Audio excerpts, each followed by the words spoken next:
Charli, to your left. Down here, down here. Charli, left corner, above. Charli, to the right, to the right. Charli, to the right. Charli, right side. To the corner, please. Charli, yes, to the right, to the right corner, please. Charli, to the right. Charli,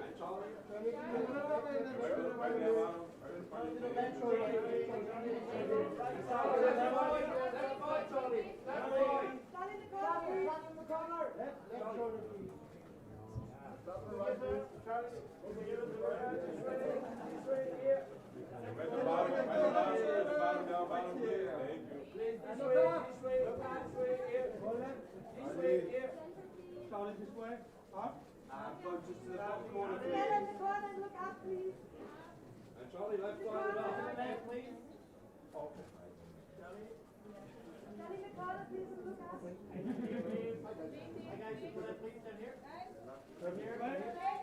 Guys, to the corner, please. This is the corner. This is the corner.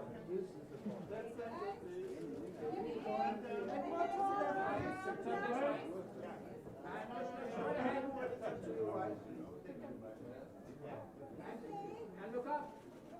This way. Right the bottom, please. Right the bottom. Here, please. Here. One by one.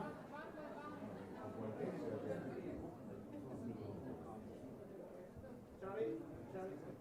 And Charli, look up. Charli, look up. Charli, to the right, please. Charli, please. Charli. And right down bottom, please. Everybody. Charli, this way. Charli, this way. Here. Keep together in the corner.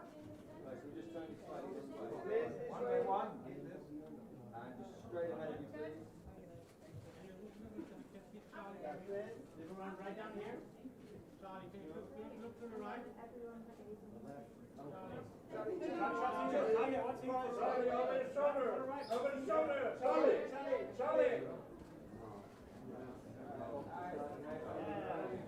This way. Right down bottom. This way, sir. Look up, Sir, please. right, please.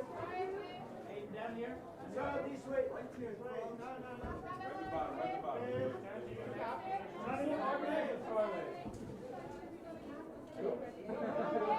Stop. Perfect. Thank you. Please. Look at the corner.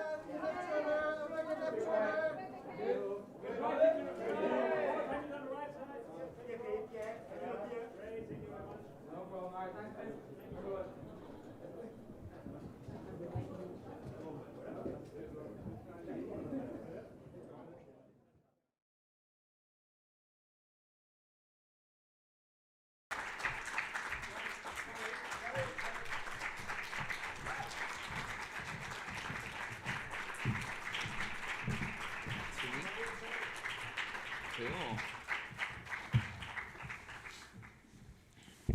Okay, hello everybody. So I give you another 20 seconds for your photos and then we have to start. Okay.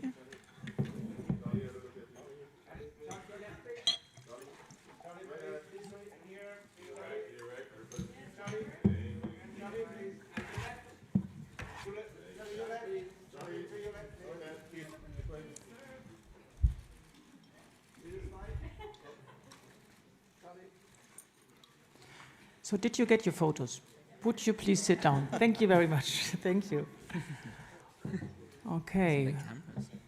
They've got some big cameras. Look at that. Brought his Hi. luggage. Welcome to the Panorama and welcome to the press conference for the moment.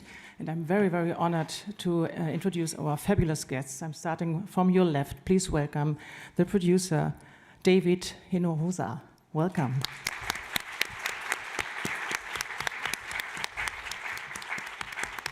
And please welcome the wonderful producer, screenwriter, and actor, and of course musician, and the reason for my choice of color today. Please welcome Charli XCX.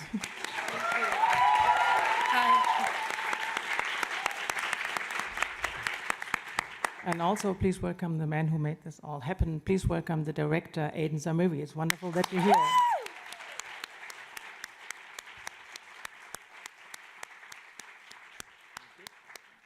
Okay, and I'm going to start with Charli, of course. We would like to know, of course, what sparked this idea to make this film. I think, I had been through a extreme transition in my work life where, for years I was sort of known as a kind of pop artist who was sort of on the fringes, with a very loyal, exclusively gay fan base. And exactly.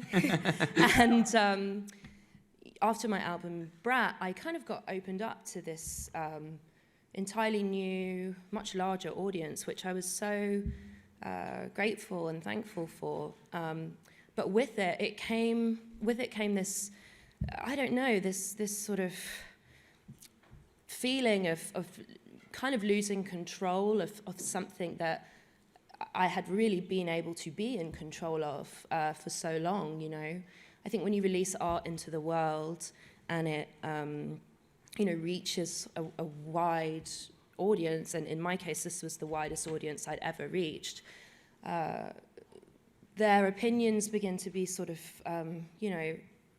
put on the work begins to sort of morph and change in its meaning, and obviously that's just what comes with releasing art, period.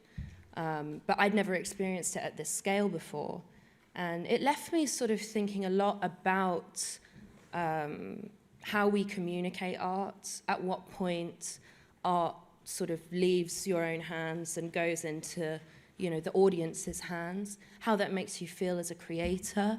And I just felt that I had, a lot of things to say. I mean, I think we both felt that we had a lot of things to say around that subject. I also think I am quite a emotional and volatile artist, as I think many artists are. And, I found elements of that journey quite difficult. And I just felt that making this film in a way was a way of me not only commenting on art and the longevity and lifespan of art, but also me sort of dealing with my experience, my very personal experience as an artist, and how I felt in the industry, the music industry, going through that. So going over to Aidan, because what Charli just said, it's an entertaining film, but there's also some very interesting truth in it and some really bitter facts. So how did you keep this balance?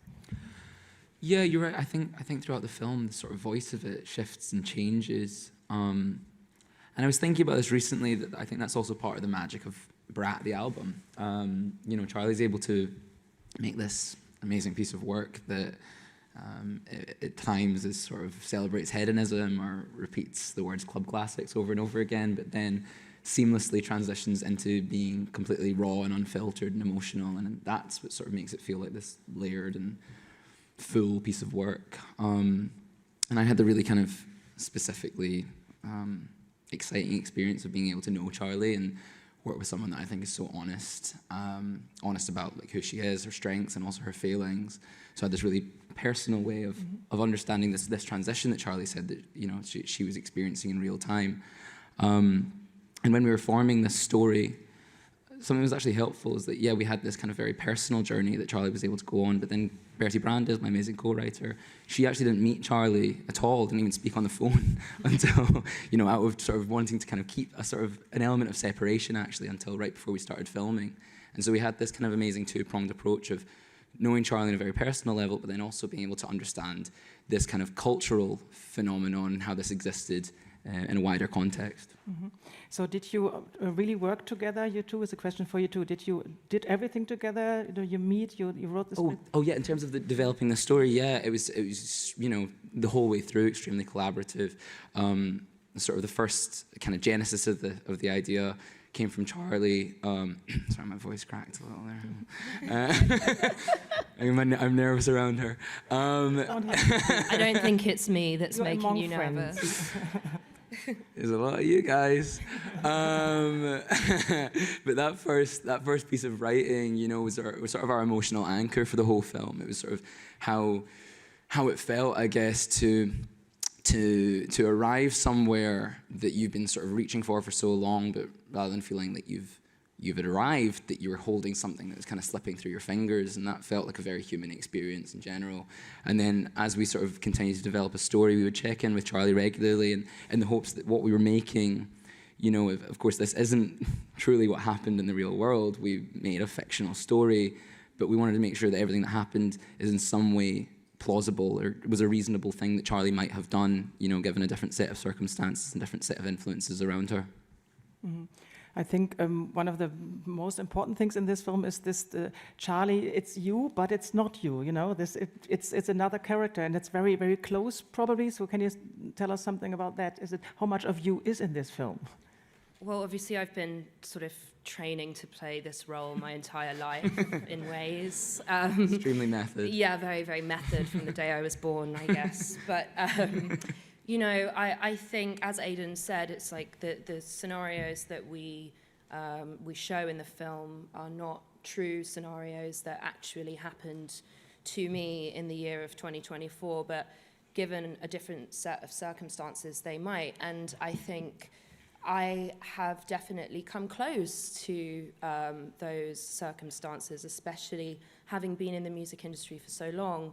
I've definitely met characters that we sort of touch on, or versions of characters that we sort of touch on within the film, and I've definitely reacted in ways close to the way that I react in the film. You know, have I had a breakdown in the back of a Viano whilst smoking a million cigarettes? Yes. So yeah, you know, I definitely had a lot to draw upon, let's say. But I think I am nicer in real life. You are, yeah. Yes, absolutely. And you not only had a breakdown, you're meeting this really mean wellness woman who gives you a holistic facial. Can you tell us something about that? It was such a funny scene. You know, you're talking about Maria, our facialist, played incredibly well by Ariel Dombal.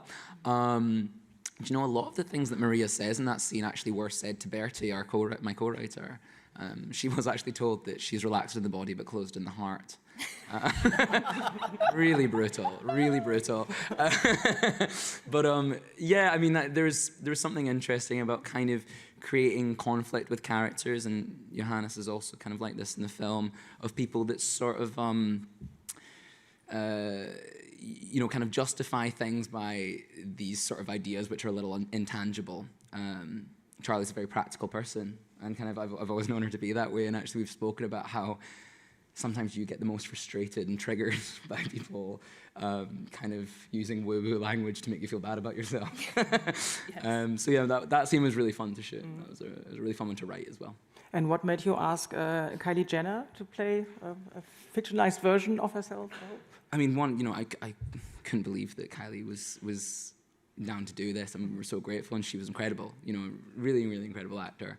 And you know, something we've spoken about is that there's a lot of crossover in this film between, you know, the real world and fiction. You know, maybe the hope is that in 20 years people might look back at this and sort of not quite know what was true and what wasn't. It'll sort of confuse archaeologists of the future, ideally. But I think what's interesting is that we're able to play with these real world elements of culture, kind of like elements of like modern mythology in some way. Like Kylie's obviously an incredible actor, but also represents so much culturally that we know who she is. And so it was really helpful to have these almost like, you know, signposts to things that we as an audience understand. And whether that be Kylie or Rachel's cameos or other elements, you know, clips that we pulled from the real world and repurposed or warped to sort of help tell parts of our story. So that was just sort of something interesting to us, and a way of curating, I guess, elements of the world around us to tell this sort of very personal story. Thank you. There's a question from the audience on the left. Hi, I'm Patrick. I'm a freelance writer here in Berlin. Aidan, I wanted to know how did working on the film with Charli and creating this fictionalized version of her change your friendship, and maybe how you perceive her, how you look upon her? Did you learn anything new about Charli? Lovely question, Patrick. Thank you. Yeah, do you know what? Me and Charli, I think the first time we shot together was actually here in Berlin. So there's something magic in the air. Yeah, I mean, Charli and I had from the minute we started working together, knew that we had a very similar sense of humor and creative connection, a language that we sort of started building together from doing photo shoots early on, and then a couple of music videos. But then I really think we became extremely close over the course of this film, making this film, because Charli was able to put herself in such a vulnerable position by just being so honest and being down to sort of, appear to be an unreliable character on screen. It was like I'm so grateful and so impressed by how candid you're able to be. And actually that kind of hit me specifically when I think we went through an early table read of the script, and I'd almost sort of thought of this script and it's sort of in a vacuum, that no one would ever say it out loud. And then suddenly there we were in front of this, group of actors and our crew, and we're getting at real world insecurities that Charli has or that I have, and kind of performing it out. So yeah, I mean, undoubtedly we became extremely close over the course of this. I'm very grateful to have made a film with one of my best friends in the world. Love you. I have a question to David, to the producer. I know your line of work. You have made fantastic films. I think this is your first mockumentary, is it? Is it my first what? Mockumentary. Oh yeah. Yeah. So can you tell us something about what made you go aboard? This was a fun assignment because you're stepping into something that already exists and that was already having a real impact in the culture.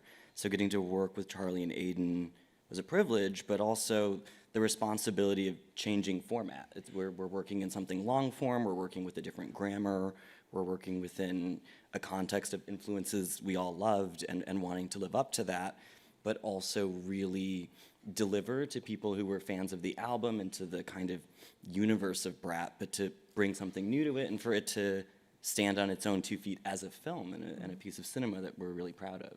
Mm-hmm. So another question to Charli. You were talking or touching the subject earlier. Was it kind of self-empowering to make this film?